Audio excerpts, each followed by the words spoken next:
Hello artists and creatures, it's time for more digital art.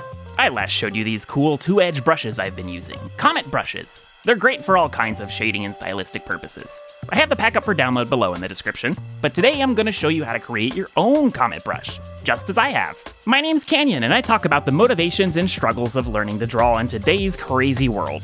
You're watching a mini-series I'm making called Digital Dabbles, where I describe the techniques of digital art. If you're interested, earlier on in this course I show you how to go from sketch to finished piece, explaining things like layers, clip masks, and blending modes along the way. In this episode, I'm going to show you that it's not so scary to make your own digital art brushes. Once you find the right buttons, you unlock a whole world of possibilities for making your art truly yours with your own private custom brushes. Let's go! I'm going to start with a plain square canvas. The Comet brushes I showed you in the last video were 2000 by 2000 pixel stamps, which was probably overkill, so we'll just do 1000 square. We're going to be working exclusively in grayscale, and for Procreate specifically, I'm going to make the background black and our brush stamp will be white. Most other apps will do this the other way around with a white background and a black stamp. If you mess this up, no big deal, every app has a way to invert the colors. I'm going to pick an existing round brush with a mostly hard edge. I'm not going for a hard pixel look myself, and if I make some mistakes with this brush when using it, I don't want it looking too bold. Without trying to get this perfect, I'm just going to smack a huge dot on the top half of the canvas. Really, you don't need to be perfect about this. You're going to be using this brush by dragging it around on the side, and symmetry isn't going to matter much. Here, I'll even mess mine up a little bit. That done, I'm going to erase a curve off the top to give it some definition. Then we get into some fun. Grab a smudge brush of any shape. It can be a soft airbrush or a paintbrush shape, really anything. I'm going to use this and just start pulling this blob down.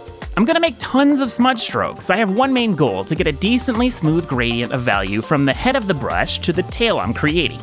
I want this to taper off quite quickly because when the app starts stamping this together on a canvas, even those faint ends add up fast. Okay, now I'm looking at the ends of the brush to make sure nothing's touching the edge of the canvas, because that will be very easy to notice when this is used to paint. I'm using an automatic selection, sometimes called Magic Wand Select, and picking the empty space to see where there might be something lingering. There's a little bit to clean up here, so I'm gonna gently erase some of this away, clean up a bit more, and check again. If you mess this up, don't panic, you can edit everything about the brush later. Technology! I'm now going to copy what I've got because it's time to hop into the brush editor. I think we'll start from scratch. I'm going to create a brush, go right over to this Shape tab, Edit, Import, and we have some options here. Now, I didn't save my brush anywhere, but I can paste. There it is. We're going to start looking at a few more settings, and I'm going to intentionally ignore most of everything else. There's a lot here. You will find similar buttons and knobs in other art apps too. This isn't going to be specific to Procreate. However, I will note that when we start talking about flow, you'll find that you can't save that into the brush itself when using a Photoshop-based brush engine. That's because Photoshop has you set your flow while you're painting instead of as a part of the brush.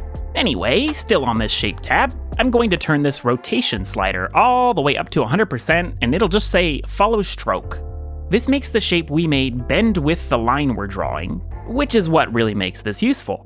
I can also tell Procreate that I'd like it to move with the tilt, or azimuth, of my brush here, and I can go ahead and try that out. This lets me use the brush in other orientations, which can be useful if I want to use it as a smudge brush or eraser later. Because I'm using an Apple Pencil Pro, I can also tell it to use barrel roll, and I can spin the stylus too. Not at all necessary for this brush, just some added fun. And hey, if you've been casually watching along, I do a lot of art videos of this sort. My channel's about convincing you that anyone can learn to draw and pursue a creative skill. Hit that subscribe button, and if you really like this stuff, I take tips on Ko-fi to further grow this channel and its free resources. Next up, rendering. This brush looks pretty bold, right? We want it to taper off. One thing to play with in Procreate specifically are these glaze options. You won't see these in other art apps, but it's not critical for this. Still, it's got some buttons to push, and this uniform option seems to work well, so why not? The main thing you will find across art apps is this flow option. Right now, it's set to max, which means it's really aggressively stamping the brush onto the canvas, but we don't want that. I'm going to turn this down a lot and try it out. Much better already. Lots of trial and error in this, and you'll also see that the brush has some weird jagged edges where it curves. That's because the brush is being spaced out. If I go over to this stroke path tab and turn the spacing down, that makes it better, but also brighter. so it's a juggle of finding a good balance of spacing and flow to make a brush that looks smooth, and yet not too blended. Right, now it's time to make this work with pen pressure. In Procreate, that's the Apple Pencil section because, well, that's almost always what you'll use on an iPad. In other apps, this will probably just be pressure or stylus settings. We can see that this is already set to max opacity. If I turn that down, it actually means that the pressure doesn't affect the opacity at all, and everything's too bright. So I'll turn that back up. We want to do the same thing with flow, so easy enough, turn that up too. Now we can work marks in more easily. I also adjust the specific pressure curve of my brush here, but not all art apps let you do this. This is just another convenience thing. You're not missing out on how the brush works if you can't set this, but you may want to play with the flow slider of the brush as a whole to limit how bold the stamp gets. One more thing I want to do is change how big the brush can get. In Properties, I can drag this max size up and play around with it. Procreate has a quirk where the max size is limited by the brush spacing for some reason, so if you can't make the brush huge here, try turning your spacing up just a tiny bit. I'm not actually sure why that's the case. Other apps don't have trouble with this. See, not everything about Procreate is perfect. I could certainly go on and on about Procreate's rather weak layer support, how groups aren't as useful as they could be, why it can't seem to preserve off-screen pixels on a layer, and anyway, let's save this brush and try it out. I'm going to hide this layer, make a new one, and play around with it. Hey, feels pretty nice. Still a bit strong, but decently smooth and fun to use. But let's make some changes. I still want this to be a little less bold.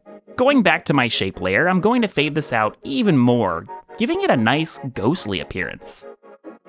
Lots of fiddling with the shape. Really, you could spend hours doing this. Here's a good spot, I think. I'm going to copy the layer again, and open my brush back up. No need to create a totally new one. Shape tab, edit, import, paste. Ooh, that's nice. I like this one a lot. And there's a brush. That was a lot to talk through though, so let's cover what we just did. We used the shape to make a brush stamp, and then told the app to rotate the stamp with the stroke of our stylus. We adjusted flow to make the brush less bold, and then stamp spacing to smooth things out. Then we told the app to use our pen pressure to affect the flow of the brush too, which gives us finer control. We messed with a couple other settings too, but those were less important. And a reminder, if you're using Photoshop or some similar apps, you won't find flow or sometimes even pressure settings inside the brush itself, but instead you'll see those up on your toolbar as sliders while you're painting, next to your brush size and such. I'd love to see what kind of brush you make and what art you create with it. Tag me on Blue Sky or something. I think YouTube still likes to delete comments that have links in them, and I don't really have control over that. Also, I can try showing this process in another art app too if folks want. Leave comments with what you'd like to see, and I'll see what I can do if there's a lot of demand.